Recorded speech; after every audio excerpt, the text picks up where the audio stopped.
Hello everyone, this is Soldier here. Welcome back to our Let's Play Dominions 4, Ulm, Storm of Vampires. It is now late summer in year 6 of the Ascension Wars, and we have just completed our research in Conjuration. We're going to go ahead and switch everything over to Blood Magic, I do believe. Try to get that over, relatively quickly anyways. And aside from that, we've cast Dark Knowledge, and we actually found something this time in Hysteria. Take a look at that. We found a black coral reef. So that's increased our death gem income by 1 point. So it's not terribly great, but it's not terribly bad either. Well, it's actually anything but bad. Anytime I can increase it, that is a good thing. Alright, so we're going to go ahead and converge all these troops on this next province that we have here. And there's some fish people there that are lacking a leader. Let's go ahead and give them one there. Do a couple warriors and then more of these guys with the nets. The ones with the nets are actually pretty good, I think. Let's go ahead and recruit. Ooh. Not Shambler Chiefs. We can actually recruit a fair number of Shamblers here. We definitely want to continue our expansion, even though we've kind of hit a bit of a brick wall here with Kalium and Maragnon to the north, and wow. Joman is really sending a lot of people at us. They should actually be getting greatly diseased as soon as they wander through these territories down here. Check our magic item treasury. So we now have the Flesh Ward here. I could go ahead and equip that on our disciple. That's going to go ahead and horror mark her, actually. However, being immortal shouldn't matter tremendously much. If she dies, she dies. And, she'll be right back anyways.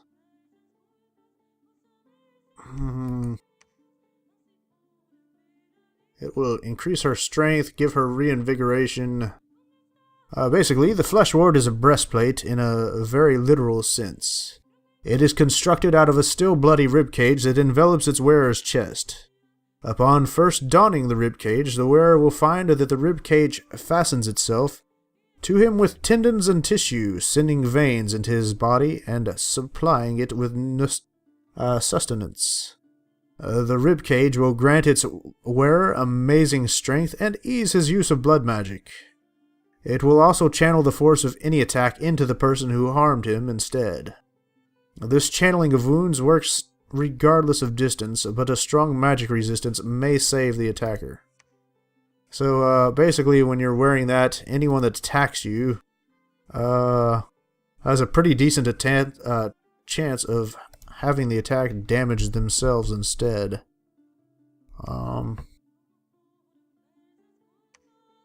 Taking a look here. That would give her a nice 8 points in blood magic to equip that. However, eventually I am going to do that, but I'd like to wait until a little later, I think. For now, we'll go ahead and forge something else, I think. I wouldn't mind forging the Gift of Kurgai. That one actually grants you 8 points in defense, which is quite a bit. It also, I believe, makes you fly. Of course, our Vampire Queen already flies. I think it makes you ethereal. It gives you fear plus 30. Casts a spell, Call Lesser Horror, at the start of a battle.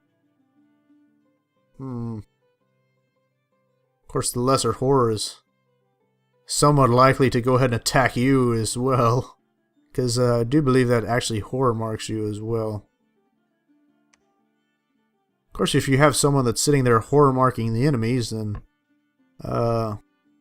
like say with that Oath Rod of Kurgai, that should actually attract the horrors to them instead.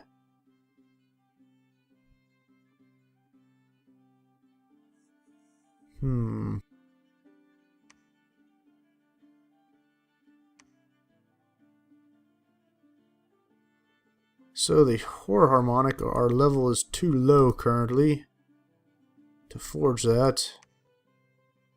So we actually lost a point in Astral Magic when I equipped these books here.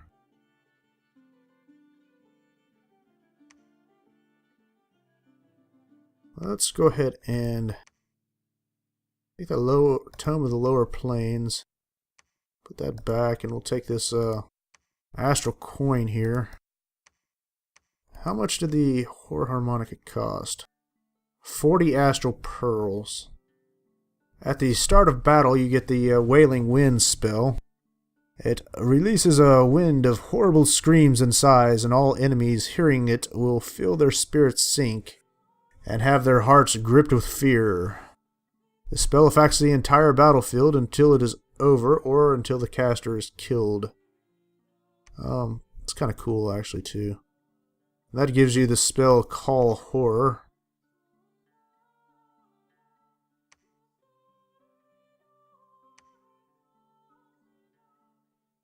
Let's go ahead and forge that thing. Why not?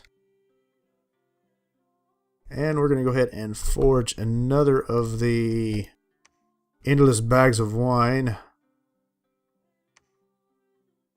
which we so desperately need. Alright, let's give that to him.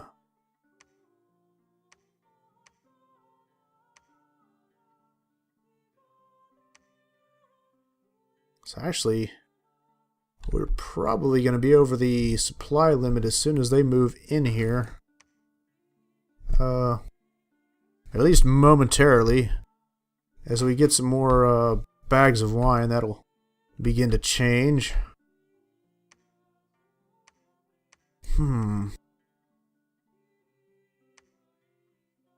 currently, we're actually under the supply limit right here.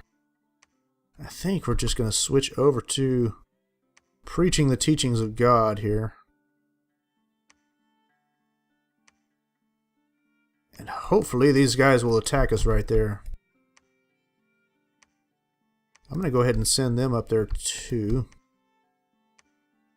Make sure they're all still in the back.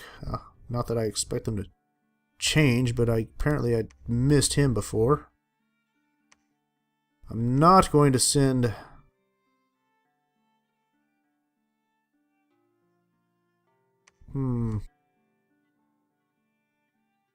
Actually, I suppose I can go ahead and send him. He's got the Endless Bag of Wine, so... he's only commanding 52 units, so that should hardly increase the supply usage up there at all, really.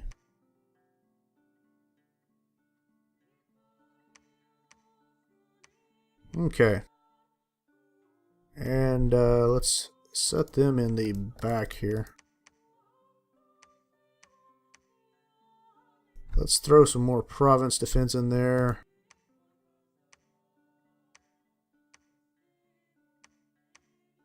Excellent. So if the enemy attacks us here, they are going to be in for a bit of a surprise, I do believe. If they attack us there, we've just lost a temple, and that sucks. But I guess I'm just going to take that chance. We don't need to repeat recruitment of them anymore. Are we repeating any recruitment here? No. Not doing anything there. Nothing there either.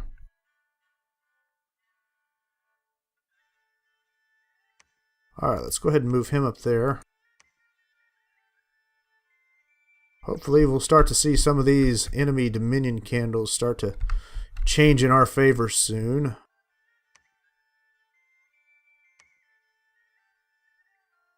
And we should have our vampire count here to go ahead and take these guys.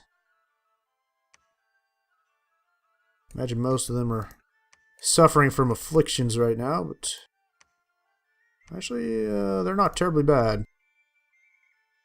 Not quite as bad as I was fearing anyways. We'll move them up there anyways. And we've got some more right here. Says that province is free from military units. Let's just go ahead and move him on up there then. We'll take that back over.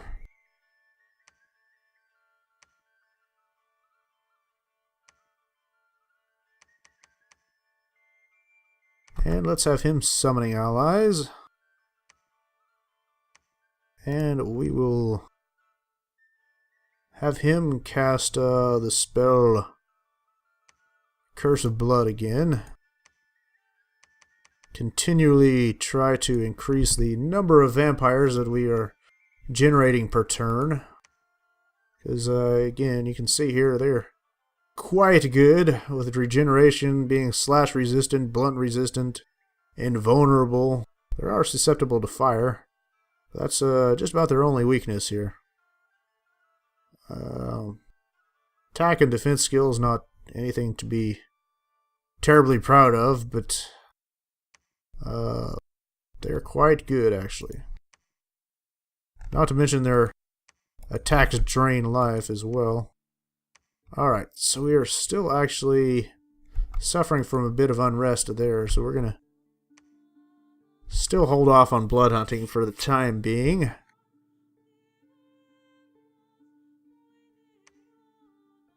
And let's have her researching. So she's forging the horror harmonica. I can go ahead and give, say, the Tome of Lower Planes to him. And have him forge another lifelong protection contract, I think. Apparently I canceled their summoning of allies. I need to fix that. Alright, so that left us with a whopping 1 blood slave. I'm going to go ahead and have him researching. I mean, I could be recruiting a lot more mages every turn. I don't even know why I have these guys hiding. But, I don't think we're doing terribly bad on research anyways, as it is. Take a look at this. I mean, we're already practically in 3rd place as research as it is, so I'm not horribly concerned about any of that. I mean, I could definitely bump it up where I'm just sky high and beating the snot out of everybody in research, but in income we're still doing pretty good. We've lost a little bit recently. Provinces, it looks like we're kind of tied for 2nd. Forts, we're not doing terribly great in forts. Gym income, kind of the middle of the pack. You know, research we already know. Now, in Dominion, we are actually under Gartha's Dominion. He's still somewhat in the middle there. Unfortunately, we are fighting against, where is he? Jomon. He's actually about the same level. And army size, we are still climbing, but we are fairly low. That should continue to climb, though, because, you know, we are summoning vampires, and they should continue to survive. And their numbers will not decrease. So, let's go ahead and have these 2 guys preach. And we'll go ahead and move him up there as well.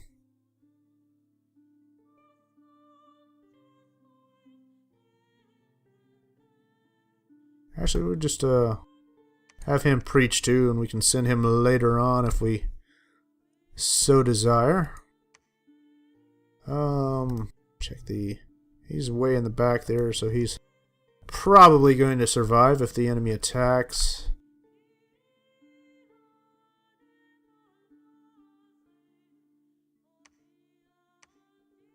I'm waiting for Marignan to actually successfully take this province from us. That's got some good income, actually. I would rather hate to lose that one, to be perfectly honest.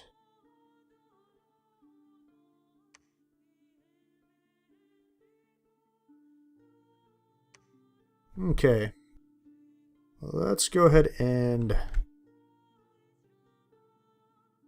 end our turn, I think, here.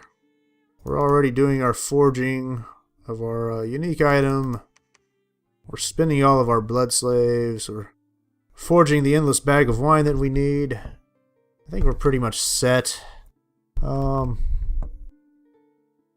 still only at about 16 minutes, so I think we can probably go for one more turn on this video here.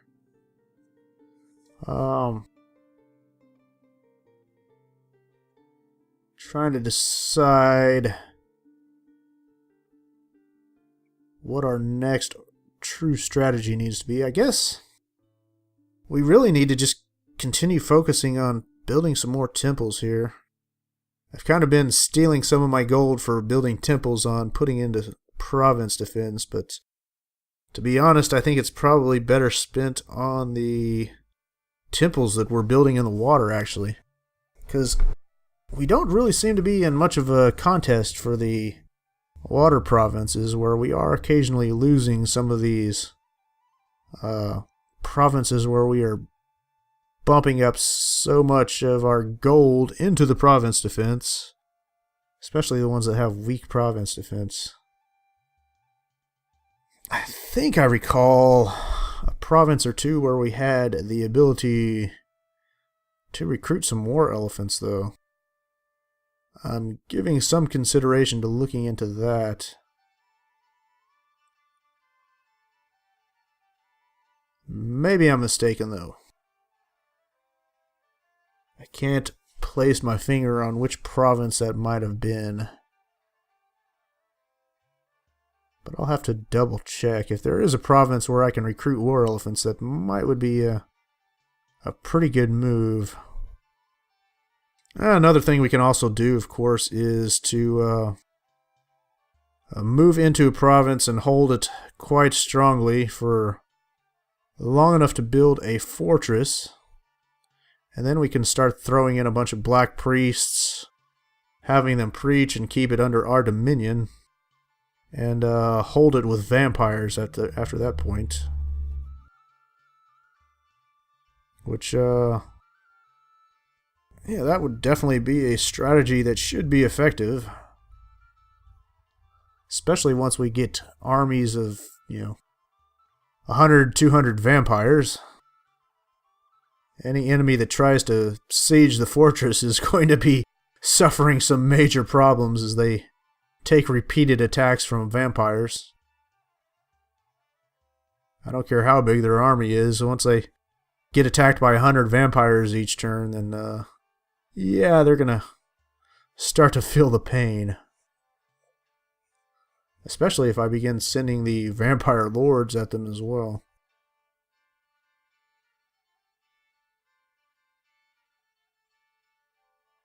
And of course we have the Horror Harmonica now as well. Along with the Oath Rod of Kurgai, I could go ahead and do a few fun things with that. And give some Astral Pearls to, say, our Disciple. And someone else with the Oath Rod of Kurgai, have them teleport in and call a few horrors after horror marking the enemies. And watch an entire enemy army be annihilated by some horrors. Or at least take a bit of a pounding anyways. How many horrors we summon might depend on how many enemies there actually are in the army.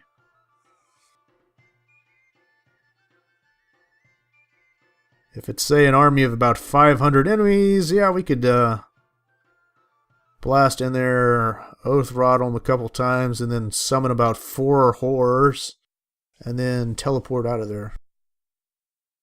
Alright, so we have our dark knowledge, and we actually found something again in Vlesk. Let's take a look at that. Black Sands, that's giving us another 1 death gem per turn, so that's good. Let's check our messages. We did Curse of Blood. Our customary proclamation from Ryla. Looks like we don't actually have enough blood slaves to summon another count here. So we had a battle in the Green Marshes. This would be our vampires that are attacking the province. And, yeah, that's pretty much over already. Okay, that's that. And we had a battle in Dunster. So we've taken over another water province. And we had a battle in Queenan. So let's see how this goes. Oh, please, really? So apparently we're going to kill Joman's god again.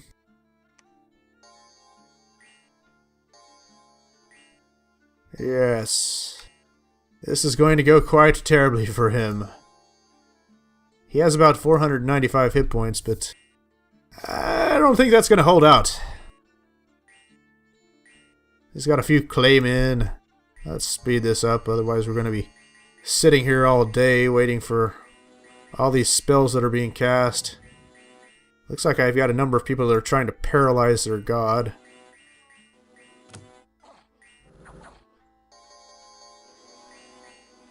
With any luck, they'll actually succeed. He's got 21 magic resistance. I definitely have plenty of chances. Really? All those attempts to paralyze and we haven't succeeded. What the hell? Okay, maybe we didn't kill his god. He just freaking disappeared.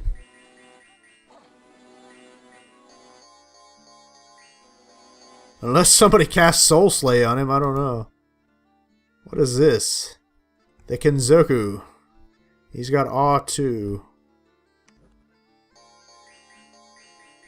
Oh, I imagine we've possibly picked up some magic items here. Yeah, who gives a crap if our imps are horror marked here? Yeah, so we have some horror marked imps. Ooh, big deal.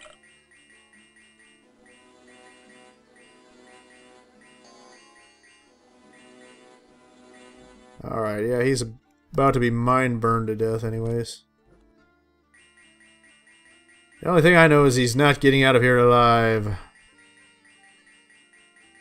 Can you people maybe cast any more buffs, you know? A few more possibly? Alright, so there he goes. The armies of Joman are routed. Alright. Well, it sucks that we didn't actually kill his celestial carp. But we didn't lose anything either. Alright, and we had a sneaking enemy that we found. Okay. We are suffering a bit of a supply problem here though still.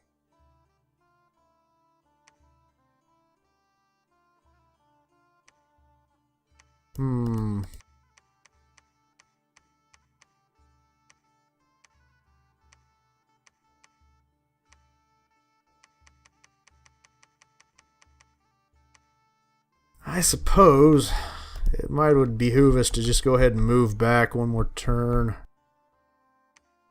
I was thinking that once our guy with the endless wineskin reached them, that the supply problem wouldn't be terribly bad anymore, but apparently it's still a bit of an issue. Alright, with that said,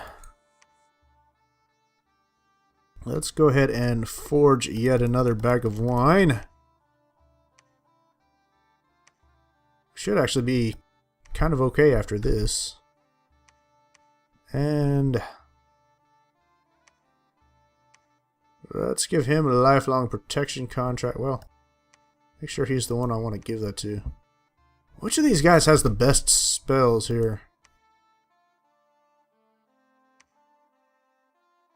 Who has good battlefield spells? Cheat Fate, no. I guess Iron Darts works, anyways, as long as he's got, Earth Magic.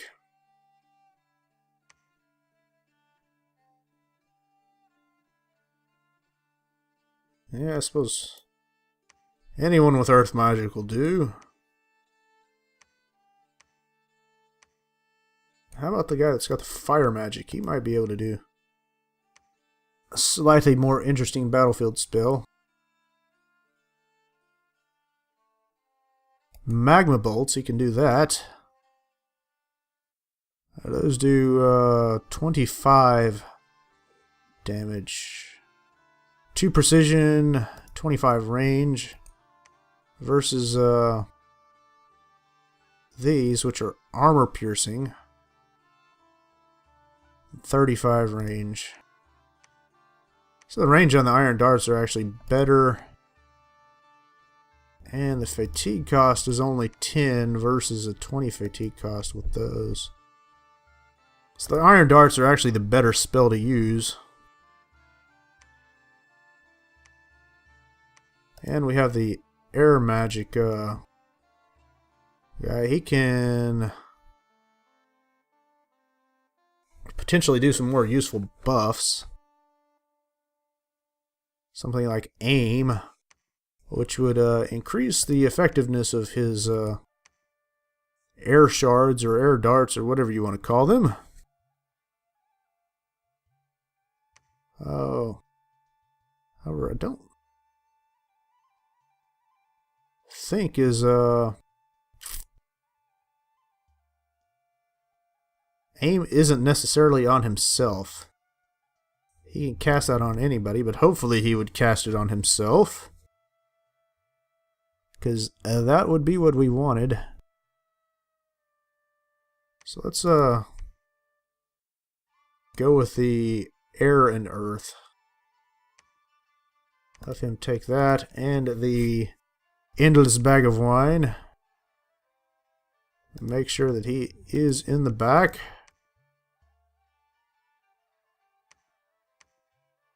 Alright, so that's him right there. Let's go ahead and cast a specific spell. I guess we'll do Holy Avenger, Air Shield, Aim. Now then, Iron Skin causes you to take additional damage from lightning. You can go ahead and cast Resist Lightning. And I forget what Temper Flesh does. It makes you highly resistant to physical damage and fire.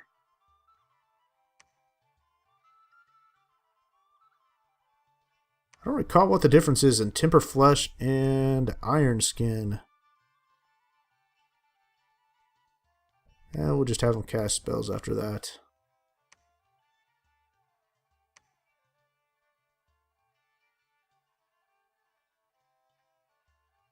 Alright.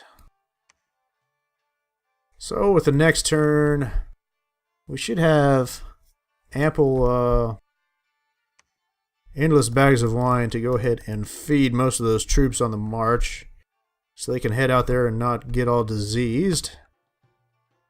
Let's just have this person research. Alright, so we should go ahead and switch them back over to blood hunting. So unrest is still okay there.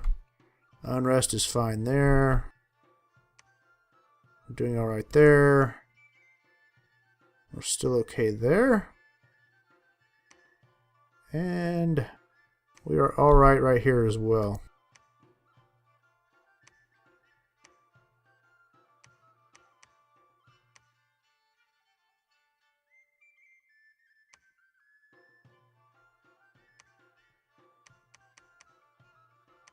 Let's go ahead and take a look at this.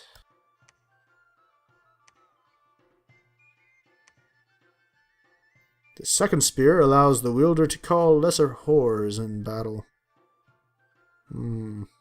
So this one actually reanimates people that are killed. And this one grants you the spell Call Lesser Horror. Which we've already got the Oath Rod of Kurgai, so I could just throw in a bunch of horror marks and calling lesser horrors and calling horrors and then bugging out of there.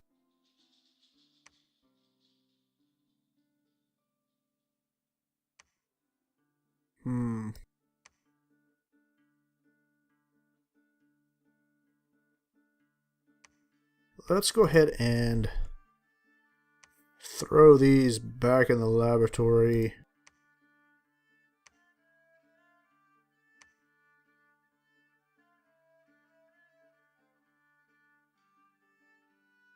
What is our water match? Okay, we've got 67 water gems.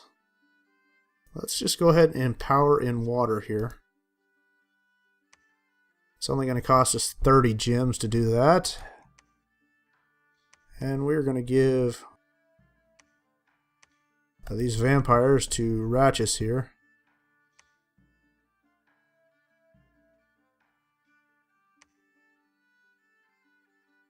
And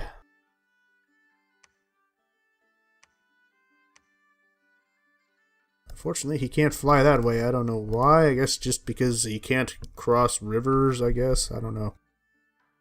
Alright. So, we have 74 blood slaves. That means we should be able to forge 3 lifelong protection contracts.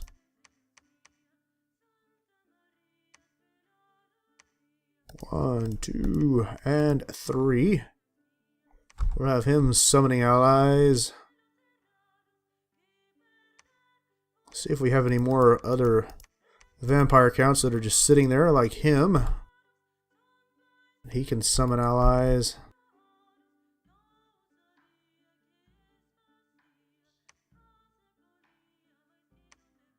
Have him preaching.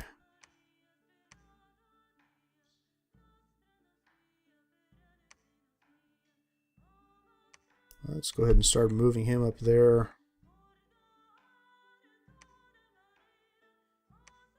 Alright. We're still a few turns away from getting that next level of blood magic though still.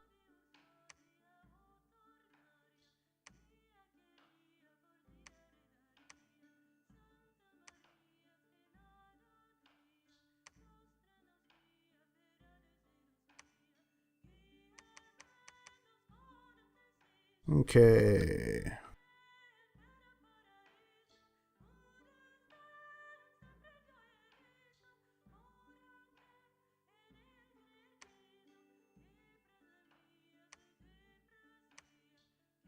I don't know what Joman has just pulled all his troops back for, but apparently something is going on there. And we can go ahead and combine all of these troops. What does he have here? Fire resistance ring. Something that I'm sure he needs under the water. Let's go ahead and give him all of these shamblers. Move them on over there. And yes, let's go ahead and recruit a few of these guys.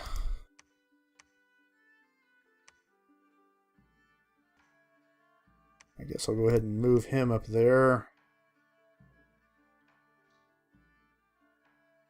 Now let's move him there instead. Move him up there. I can give him those.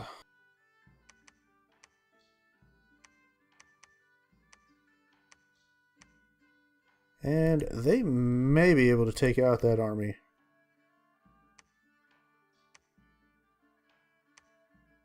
Not completely sure about it.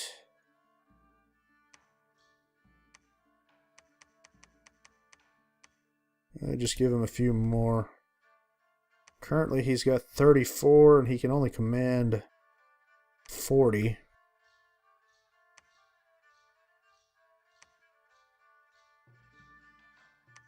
Alright, so we're going to go ahead and build a temple here. We're going to construct a temple here. And we are going to construct a temple here as well. Continue to try and push our dominion as much as possible. Which we've kind of been slacking just a little bit, but we should start to see our dominion climb fairly well here. I was surprised that Marignon here has held us back so much in our dominion as they have.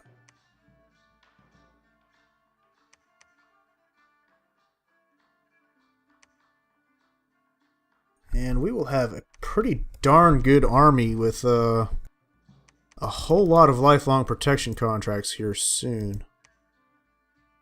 So I think we will be able to take out Jomon without too much difficulty before too long. And then we can start focusing on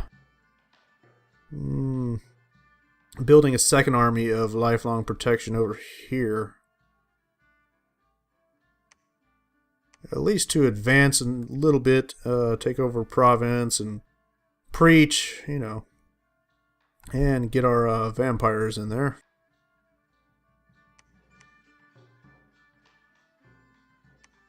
So we're still recruiting plenty of our Black Templars here. Unfortunately, I still don't think I have managed to get anyone else that has any nature magic. I don't think we have any indie commanders that are of much use to us here either.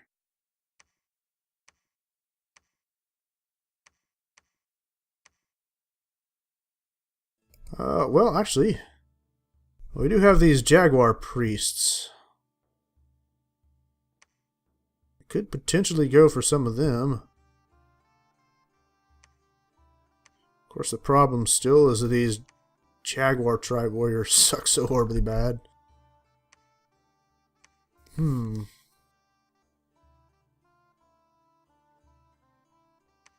Let's go ahead and construct another temple here. Wait a second. Oh, apparently I don't have a priest there. Ah, priest would be useful.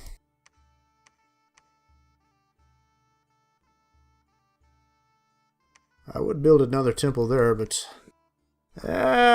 with such a large army there, I don't know that I can hold on to that.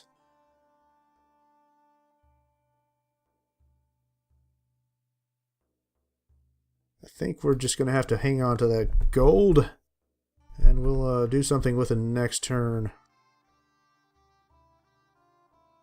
I can go ahead and spend a bit of it on province defense, though.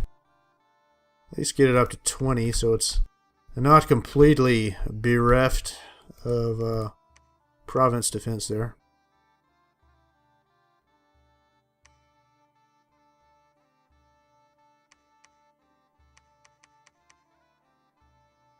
Alright, so we have our pretender who's actually empowering this turn. And strongly considering empowering her in air magic as well.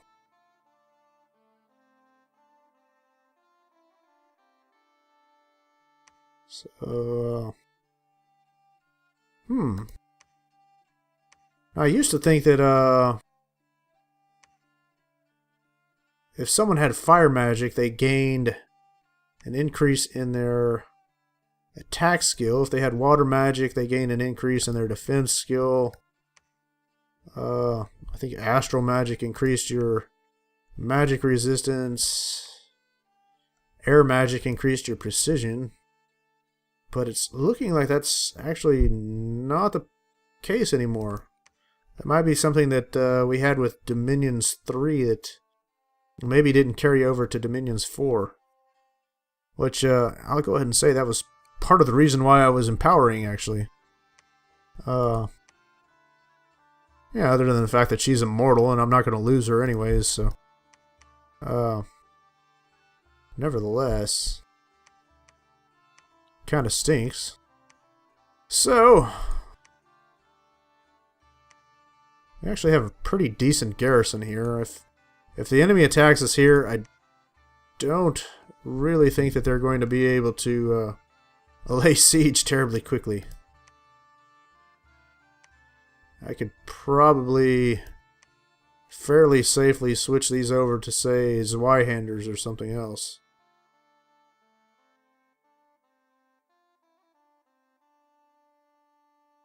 But I can always move them to another fort if I construct another one. Which, that right there might be a prime candidate as soon as I take it over.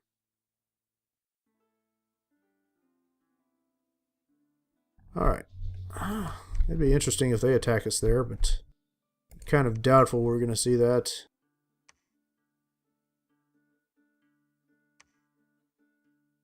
Alright, anyways, I do believe we are good to go. We're going to go ahead and end our turn here. And we'll end the video as well. So as always, if you enjoy our videos, I hope you'll like and subscribe, and we will see you again soon. Thank you very much.